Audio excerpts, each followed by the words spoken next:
Finally, some good news to bring the Forest fans about Niakhate and some updates on some other injuries that we currently have. Welcome to the Nottingham Forest injury update video.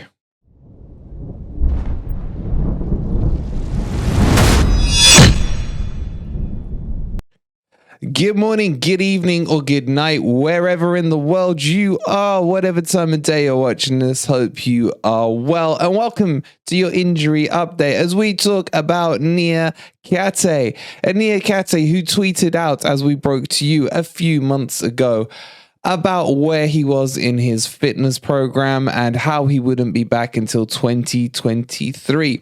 It is now being rumored / confirmed that he will be back at the end of this month. Now, before you start doing cartwheels, somersaults, and leaping for joy, please remember he is coming back from a very long-term injury, and the likelihood that he gets blooded straight into the team, for me, I don't think that will happen, and I don't think we'll see him until probably mid-February as he reintegrates back into the normal footballer's routine. However, I would chuck him on right now. Niakhate with one leg is probably better than all of our other defenders with both legs working. He is such a huge loss for us. He has been so missed at that back with his strength and his pace that we really need him back in the team as soon as possible. Do you guys agree or disagree? I don't think I'm going to get too many comments against what I'm saying here about how important he is. But the real question is, who does he pair with?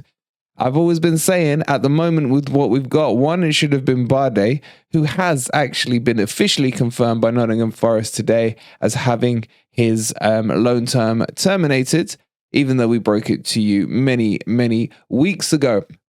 So with him gone, I guess for me, it would be Bolly being put back in his correct position at right centre back. And then we do really have two huge bricks at the back, and one of them with electrifying pace as well. What would be your pairing? Let me know down in the comments below.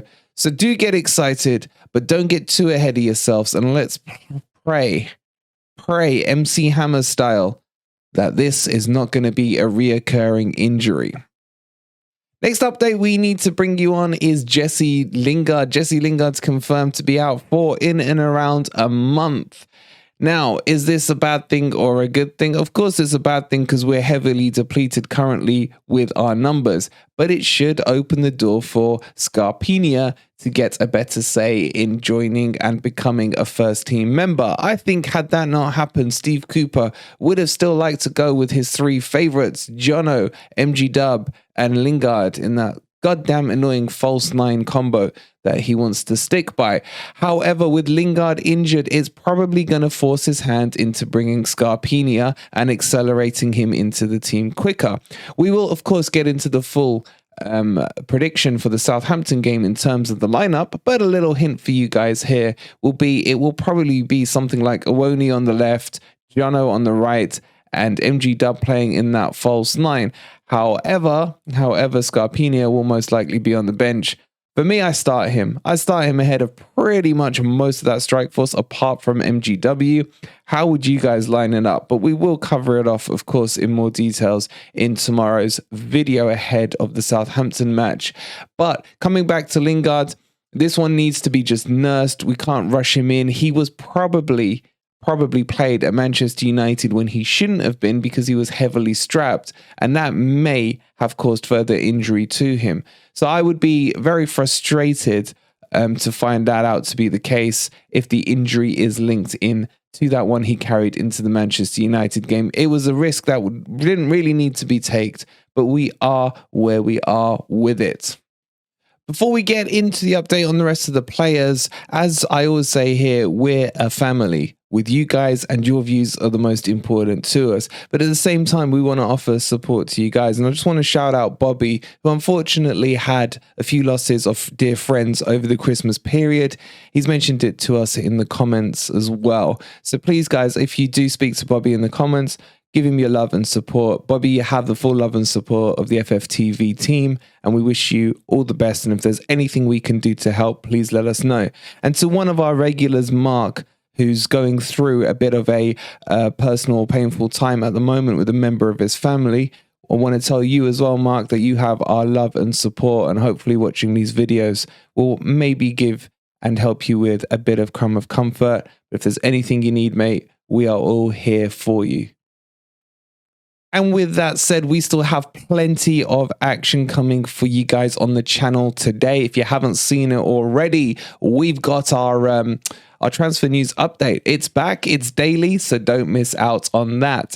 We've also got the locker room coming up tonight, so WhatsApp us with a quick video of your opinions, be it on the Southampton game coming up, on the Chelsea game we've just had, or any of the transfer or injury news that we've brought you. And we've got a huge interview conducted by the High Press team at FFTV, where we talk to The Athletic about the Southampton game. You won't want to miss that. That'll be out around 6 p.m. Moving back into the news, and there's no real changes on the rest of the players. Omar Richards is very close to full fitness. We are not being given any details as a Forest fan base about exactly when that will be, but expect him to be back very soon. He won't be able to force his way into the team just yet, with Lodi, in my opinion, still the number one choice, with Tuffalo just behind him, but rumoured to be moving to potentially Olympiacos. Maybe Omar Richards finds himself as the second choice option. He's a great player. What do you guys think of him? Let me know down below. Niakhate, no real change on him currently. He's still a couple of months out, but outside of that, maybe we can have a turn. Imagine this team, guys, with no injuries. Imagine the squad we potentially have, and where, let me ask you guys this. Where do you think with a fully fit squad we would be in the Premier League? Get your comments in down below. We'll leave the video there for you guys. Just a quick update on the injuries. Please do not forget to give the video a quick like before you leave. Subscribe to the channel if you are new here. And if you would like to support us by becoming a member, it's only 99p, and it really goes a long way to help us with upgrades, such as this new mic. Let me know what you think of it down below. Does it look cool, or is it too much? Thank you for watching. We'll see you at 6 p.m. for the interview with The Athletic, and then the locker room. Come on, you Reds.